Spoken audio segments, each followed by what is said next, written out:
shocked Russians brought flowers to the Crocus City concert hall to pay their respects to the 133 people killed in a gruesome terror attack claimed by the Islamic State group. Candles and flowers were laid in memory of the victims at monuments across Russia and at Russian embassies abroad. Mourners hung flowers on fences and piled them on the ground. At a short distance from the concert hall, where gunmen opened fire on a crowd and set off explosives that started a huge fire. Amid the grief, firefighters pulled bodies from the rubble and worked to put out the flames. There are fears that the death toll may rise further. The attack happened just days after Russian President Vladimir Putin cemented his grip on power.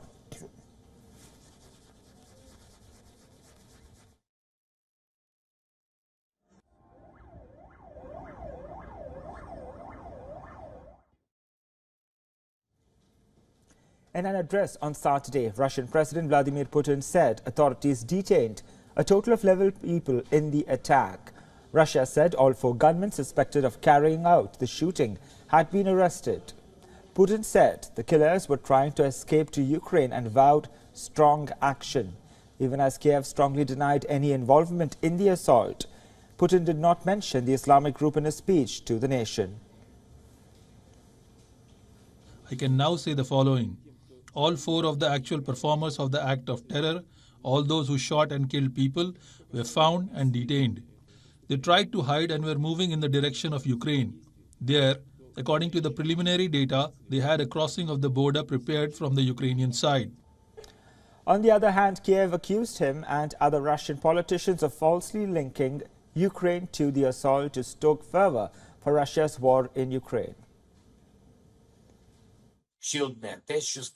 One more thing. What happened in Moscow yesterday, it is obvious that Putin is trying to find someone else to blame. Their methods are always the same. We have seen it all before, destroyed buildings and shootings and explosions. And they're always looking for someone to blame. Condemnation and messages of support poured in from world leaders. The latest being North Korean leader Kim Jong-un, who sent a message of sympathy to President Putin over the massacre.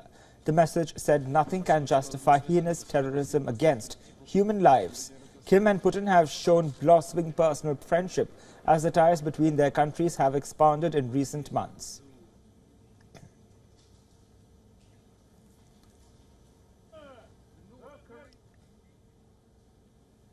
My colleague Rahisha Sehgal will tell you more about the other deadly attacks that happened in Russia over the last few years. Well, a day after this horror, Russia is observing a day of mourning across the country. And as they do, I will now take you through the deadliest attacks carried out on Russia in its recent past. 7 years ago, on the 3rd of April, a blast in subway tunnel in St. Petersburg killed 14 people, while at least 51 people were injured. Meanwhile, in 2013, on December 29th and 30th of 2013, 2 suicide bombers killed 34 people in the southern Russian city of Volgograd. The bomb attacks on Volgograd's railway station and a trolley bus just before New Year shook the entire country. 2 years before that, on January 24th, 2011, and this attack took place at Moscow's Domodedovo airport.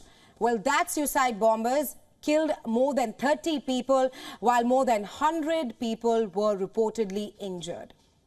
Moving on March 29th, 2010, terror returned to the heart of Russia again in Moscow, where 2 deadly suicide bombings on Moscow subway stations during rush hour. That attack killed 40 people in the year 2010. Meanwhile, on November 27, 2009, a powerful bomb derailed a speeding express train halfway between Moscow and St. Petersburg, killing at least 26 people and wounding nearly 100. According to reports, the Nevsky Express that was carrying 600 passengers from Moscow to St. Petersburg, they were traveling at 200 kilometers per hour when an explosion hurled 3 rare cars off the tracks.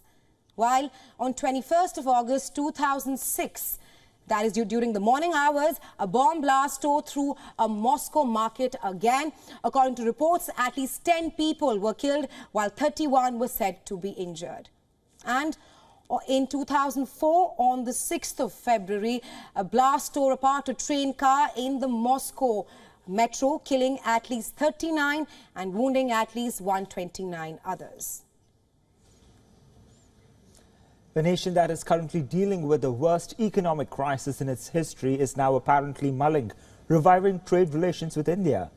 Pakistani Foreign Minister Ishaq Dar spoke about reviving trade ties with New Delhi.